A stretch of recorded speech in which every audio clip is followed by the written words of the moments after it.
There's a game that doesn't exist. You might have heard of it. A game announced in 2012. It had a trailer, a really good trailer. A lunar base, killer robots, this beautiful 80s aesthetic that gave VHS tape vibes. Comments on that trailer mention a cult following that keeps coming back to this very video. The release date was 2013. It didn't come out in 2013. It didn't come out in 2014, 15 or 16 either. And after that, updates stopped and the studio went quiet. People started calling it vaporware, something that gets heavily promoted by a developer but never actually makes it to the market. For 13 years, Routine was a fake horror game. But then suddenly, a few years later, new comments started to show up. I was convinced this game was abandoned. 13 years later, I get to come back to this video and look at it in awe. Because on December 4th, 2025, it came out. Routine was finally real. What happened during those 13 years of silence? That's a story for later, because you can't understand this game without it. For now, just know this. The trailers everyone saw, they were hiding what Routine really is. So let's find out. Let's step onto the lunar base. Routine starts with a solar eclipse. Two celestial bodies slowly begin to block out the sun. We started this journey together, but now we're lost. We have no way of knowing it yet, but this voice just told us its entire ending.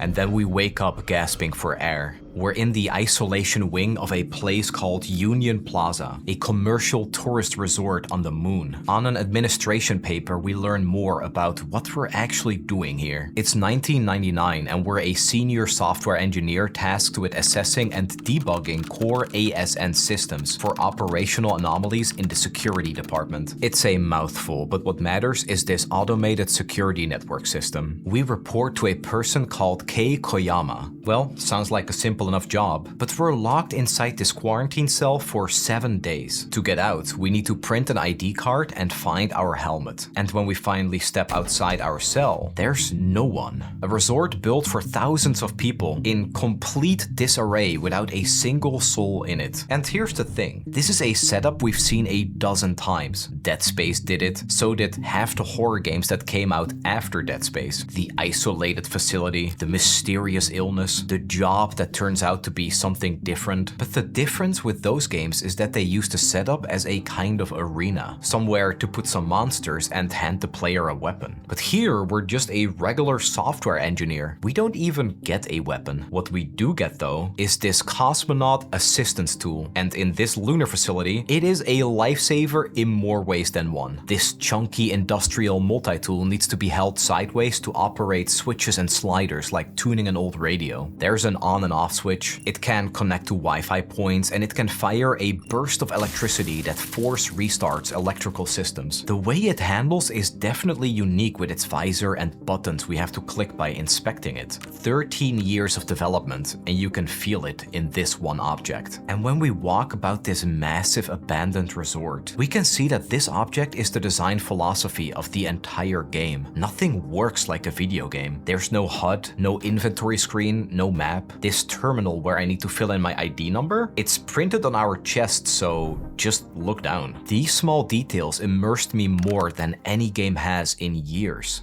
With the cat in hand and an elevator code from the terminal, we head down to the tram station. But for some reason, every departure on the board is cancelled. Near the tram gate, there's a tape recorder with the first human voice we've heard since waking up, and he sounds terrified.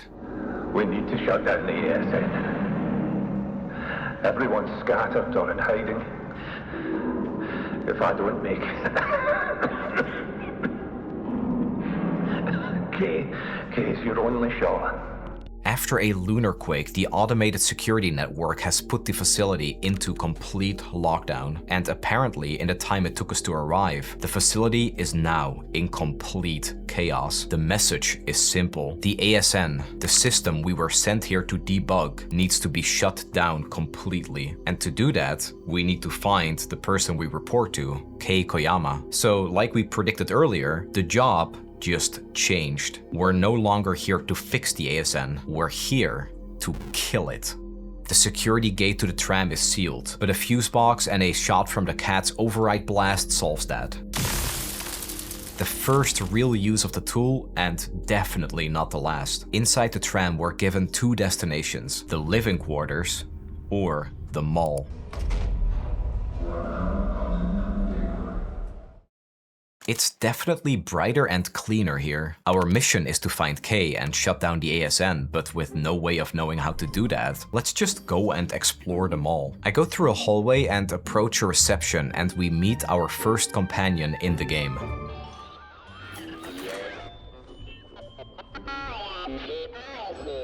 I am so happy to see this little guy. It's scuttling around on little legs and it talks to us in this warbly, synthesized voice. It kind of sounds like it was recorded through a telephone in 1991.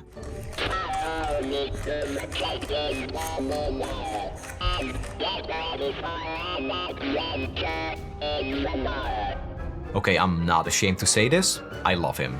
I would die for him. As I try to open the elevator door, there's an error on the screen.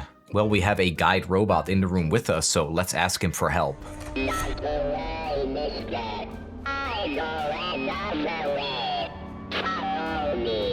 So we follow IC to another hallway where we can go down with a maintenance ladder. The problem is, IC can't climb ladders. So we say goodbye to the only friendly face on this entire moon and we go alone. The maintenance path drops us into a store. The exit is sealed by a security shutter, but there's a help button under the table. So we press it, and something answers. I knew this game had killer robots. I watched the trailer 13 years ago. I knew exactly what to expect, but hiding here behind this desk, I can barely force myself to breathe. This is the Type 05, and this is where routine becomes horrifying. It's the exact same robot from that 2012 trailer. People waited 13 years to be chased by these terrifying beings. And here's the thing about these robots, they're not even the scariest thing in this game. They're not even close. They have these beady little eyes, metal teeth, and a head that's just barely skull-shaped. They were never the robots guests were meant to meet. Those were the cute little ICs. These horrifying bots were built for the loading docks and maintenance shifts. And now, they are everywhere in this mall. They stomp around loudly so we can always hear them coming. But they go completely silent when they stop moving. So I can go around a corner and one will just stand there in the dark. There's no way to tell if they are deactivated or waiting until we're close enough. And when they get their hands on someone, they seal them in a bag.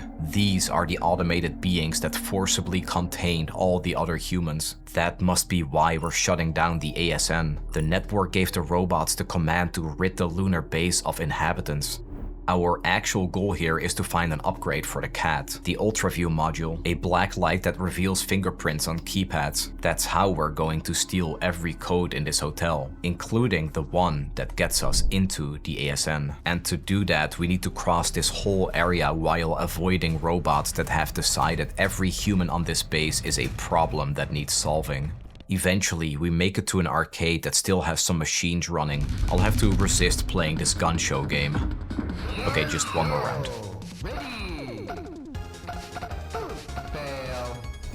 In the back, there's an office, and on this terminal, the story gets so much worse than we could have imagined. John, the same guy we heard on the tape earlier, went onto the surface of the moon to check for damage after the quake. Standard procedure, routine, but what he found changed everything. Apparently, he discovered something on the moon's surface, and when John came back inside, a Type 05 escorted him straight to the ASN without explanation. Since that day, John's been sick, headaches, coughing, and hallucinations. We grab the ultraview here, fight our way through the shutters and breakers, and sprint for the exit while the ASN slams the doors behind us and the Type 05s close in. We make it to the tram and we start coughing until everything goes black. The eclipse again. That same hallucination from the start of the game. We wake up somewhere else, back on the tram with no memory of getting here. We lost time. We walked somewhere, our body walked somewhere, and came back here. Something is terribly wrong, and I'm starting to think whatever John caught out there on the surface, I'm afraid we have it too. The tram takes us to the living quarters, and immediately this place is different, darker, wrecked. And in the lobby we find our first body, a man, vacuum sealed in a bag with a little icy toy robot next to him. Later, through his email, we learn who he was. His name was Mike Ford, one of the only tourists still on this dying resort. He was writing to his girlfriend back on Earth, telling her how empty the place was. The toy robot was a gift for her. Deeper in, at the bottom of the darkest stairwell I've ever seen, we find something stranger. A destroyed Type 05. Something ripped this thing apart.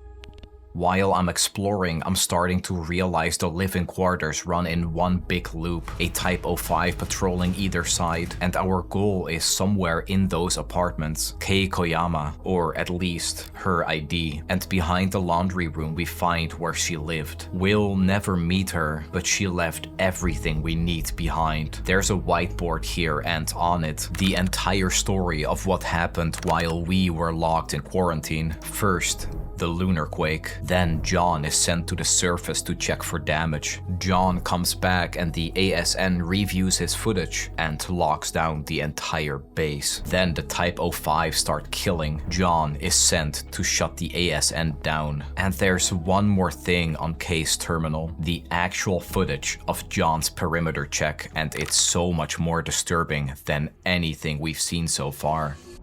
A body buried in the surface of the moon and growing out of it, something that shouldn't exist. It looks like plant life and tendrils in a place where nothing grows, where nothing can grow. I'm starting to think this was never a game about killer robots, and those trailers we saw in 2012, they were hiding something all this time. We take Kay's ID and we already know what's going to happen next. The deactivated Type 05 in the laundry room wakes up and starts chasing us. It's a horrifying sprint back to the tram, but once we get there, there's nothing left between us and the ASN. Time to finish the job we were sent here to do, or the job we think we were sent here to do. We put Kay's ID in the ASN console. But before the door opens, something unexpected happens. An IC unit powers on next to the console. It's been hardwired into the system, wires running straight into its little body. The same handiwork from that other robot we found. John was here.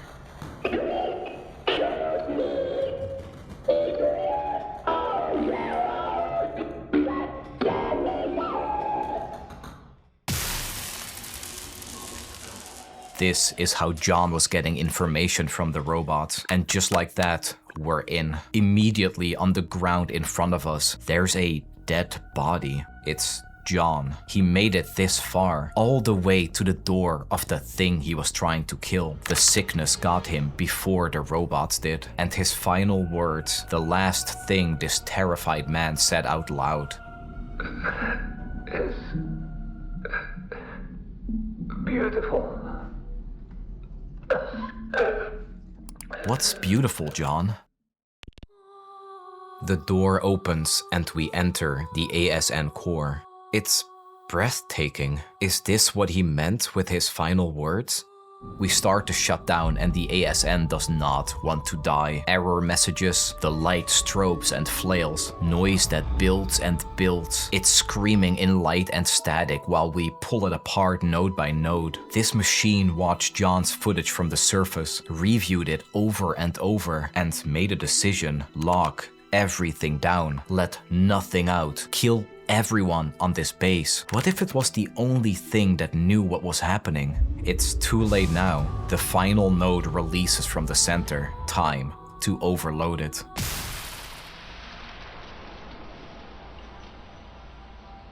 We look to the sky and see a moon right in the palm of our hands. And then we wake up on this moon, and is that the ASN just sitting there? Then we wake up in a place we have never seen. A screen welcoming us to the re-entry chamber because we returned from something called the Canal. How did we get here? This isn't even the first time we've lost track of time. According to this machine, we went to that place and came back. There's more going on here. We don't even know half of the story. So everything we've seen so far, the resort, the robots, that's the game people waited 13 years for. That's what the trailer showed. But in those 13 years, they never showed this next part. And it's genuinely the scariest second half of a game I have ever played.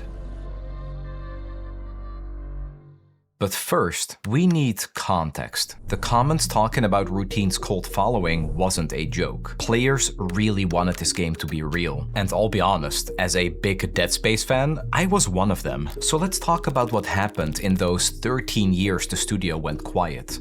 Routine was announced at Gamescom in 2012 by a studio called Lunar Software, a team of 3 people. All they had was a trailer that blew up overnight and a release date, 2013. But 3 people can't outrun the money without funding or a publisher. Around 2016, development just stopped. And here's the part nobody watching that comment graveyard could see. They didn't quit. They took freelance jobs to pay the rent and kept the studio alive with whatever was left. In their own words, we did what we had to do to get through it. Somewhere in those quiet years, they found a publisher. They rebuilt the game from the ground up in a new engine. So this second half I'm about to show you, for most of those 13 years, it didn't exist. Everyone mistook the silence for death, but that wasn't it. Something was growing in there, just like something was growing under Union Plaza.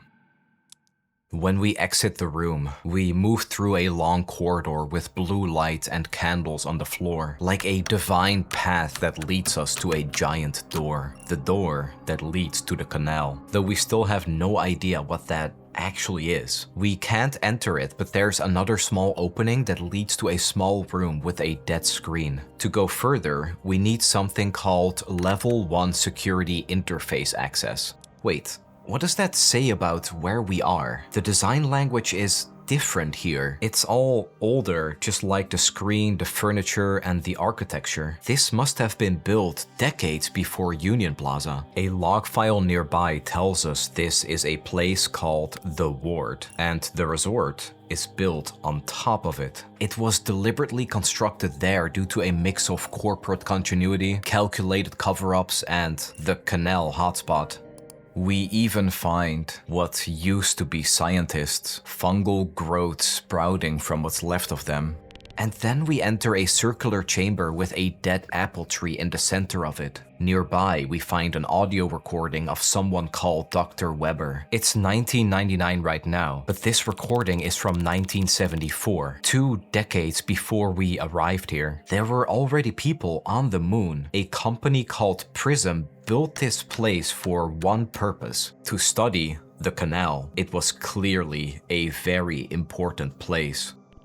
But right now we have a more immediate problem. The place that holds all the information, the archive, needs power. So if we want to get some answers, we'll have to do what we always do. Explore everything, room by room, to figure out if the crew left anything behind. The logs I found tell the story in pieces. It's one big puzzle, but what I did get was this. Prism found something down here and people were sent into this canal to research it. And the ones who came back wrong. This is the same thing that is happening to us and John. And apparently it has been happening here for over 2 decades. And then I found this diary dated September 8th, 1978. It sent a shiver down my spine. I think we brought something back from the Canal. An attached media file shows handprints on walls, hair caught in the frames of the ceiling lights. The crew became convinced that something was living here with them, an invisible creature. I've been monitoring all areas with the interface module. It's the only way to see it. That same module is right here on the table. It gives us the clearance we need, and it turns our cat into the only pair of eyes that can see what the crew saw. And I really wish it didn't, because I'm being completely honest when I say Routine is the most disturbing game I have played in years.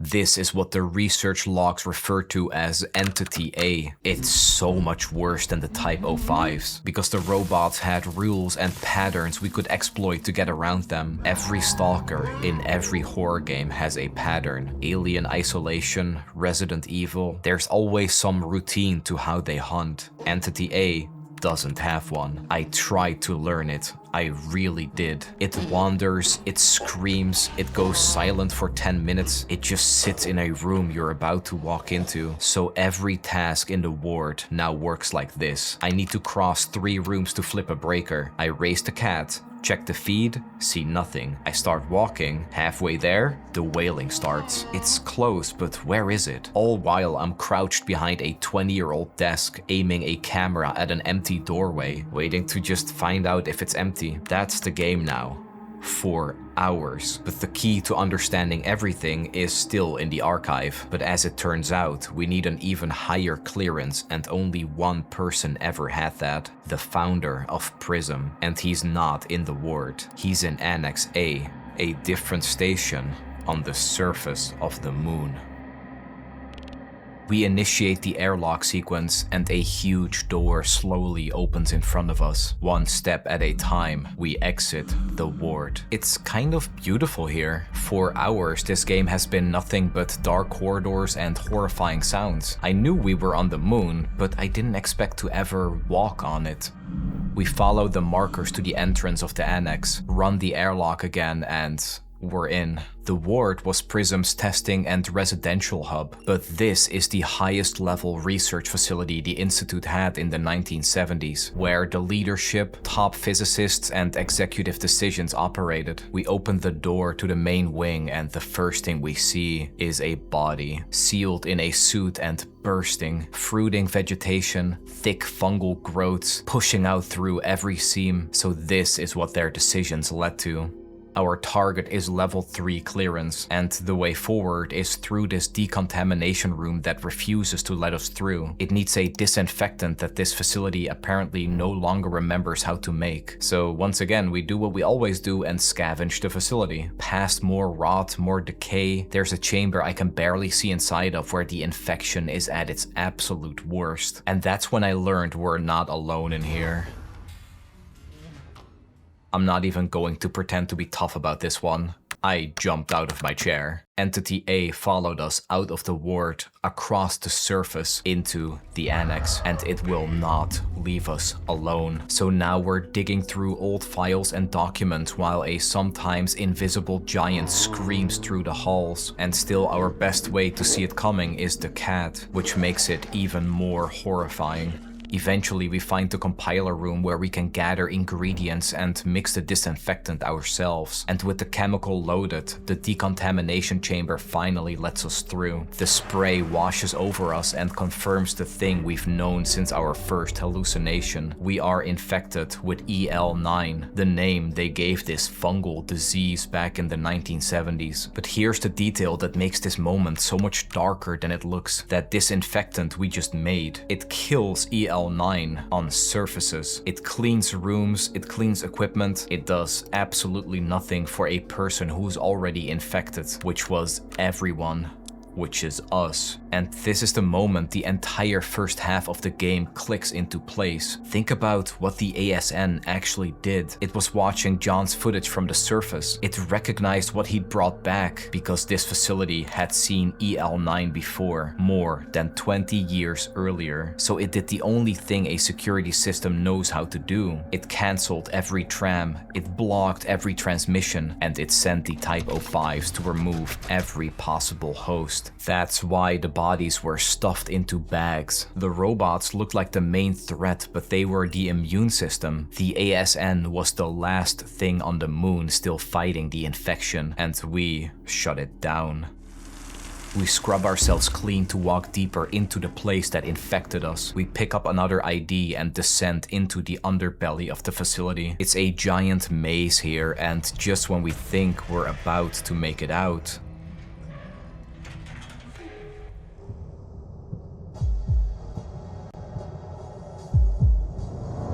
we see a baby and its mother? Is that Entity A? Is the baby Entity A? We wake up and push toward the founder's office. Inside, on his terminal, a media file is waiting. Entity B, Archive, and Recovery. It's her, the strange being from the flashback, except in this footage, she's dead on the floor, and lying in front of her body is an apple. The document states the cause of death appears to be asphyxiation, likely resulting from choking on an apple. The dead apple tree in the heart of the ward. She was drawn inside, toward the lights, toward the people. She found the one piece of earth they planted up here. She tried to eat from it, and it killed her. So Entity A has been alone here ever since. The office has what we came for. We upgrade the cat to level 3 clearance, and we start making our way back to the ward, back to where the entrance of the canal is waiting.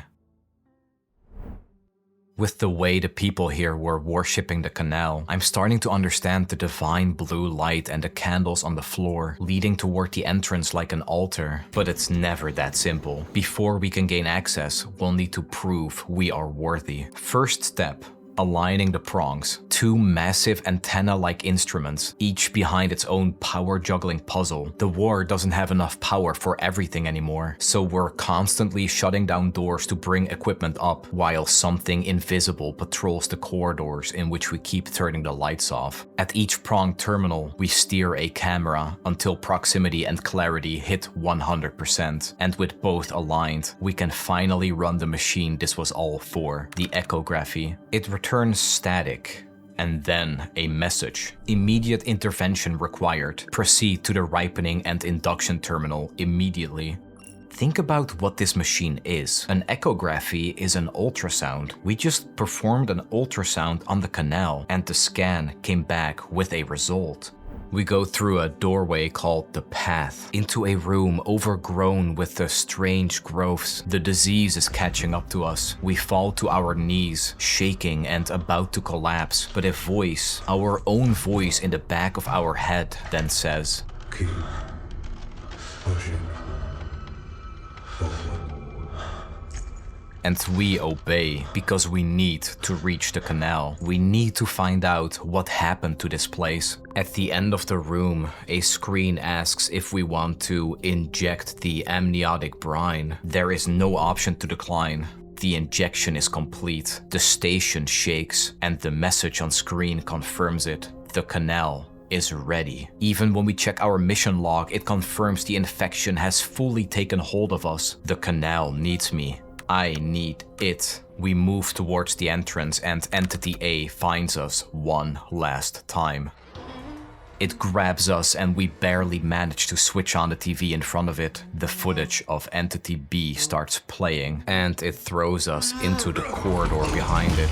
The passage collapses. There's no way back now. And through the gaps in the debris, we watch the creature kneel in front of the video. The logs call them mates. The flashback shows a mother and child. And there's a darker theory that Entity B was human once, a researcher who walked into the canal and came back as something else. The game never tells us which is true. I know which one I believe. And look, I know this thing has been hunting us for hours. It has delivered some of the most evil jump scares I've experienced in years. But I feel bad. It doesn't know any better, and it's been stuck down here for 20 years, alone, confused. Maybe that's why it attacks anyone who comes here. It just doesn't want anyone touching the only footage left of its family.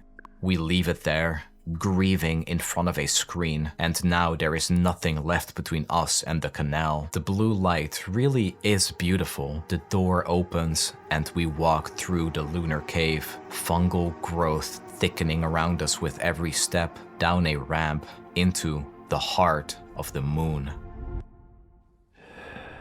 This is where they all went. Every researcher who disappeared, bone-like remains on the floor, alien plants blooming out of them, 20 years of missing people, all dissolved in one room, and we just keep walking toward a sphere in the distance. It's a pod, and it begins to open. Inside stands a being that looks like a blend of Entity A and our own body. You've come so far. One final step. That voice, it's the same one from the clips, from the first 10 seconds of the game. We started this journey together. The Canal has been communicating with us since the start of the game. It all led to this moment, with our body slowly folding into the fetal position. Together, we begin anew. Two astronauts reaching for each other, fingertips almost touching. The creation of Adam, the Canal making its next man. Through me, you endure. Through you, I endure. We're in the future now, and we see documents on the screen. Dated reports, heavily redacted. 1978, the PRISM expedition. A private research institute discovers something beneath the lunar surface. Within a year, contact is lost. The project is buried. 1999, our timeline. A report on the Union Plaza incident, a lunar quake, a security lockdown, a software engineer dispatched alone to repair a malfunctioning system, a system that wasn't actually malfunctioning at all. 2025, a recovery crew arrives at Union Plaza. They find no survivors. They find no bodies. The document describes how a pollen-like substance filled the area. The final transmission is a single image. A cave filled with blooming vines.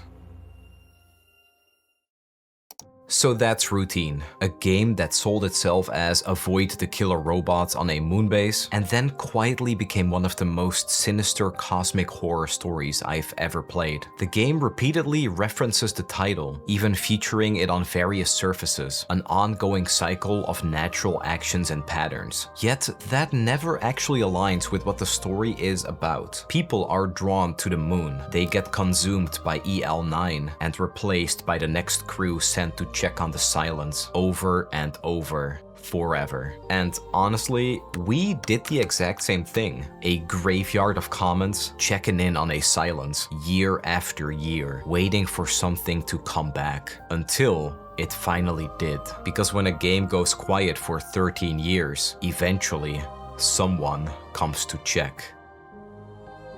And if you want more, I share the process behind these videos on Patreon. The scripts, the theories, the stuff that gets cut. No matter what though, the videos stay free. If you're not ready to leave the dark just yet, I've got another one on screen right now. I'll see you in the next one.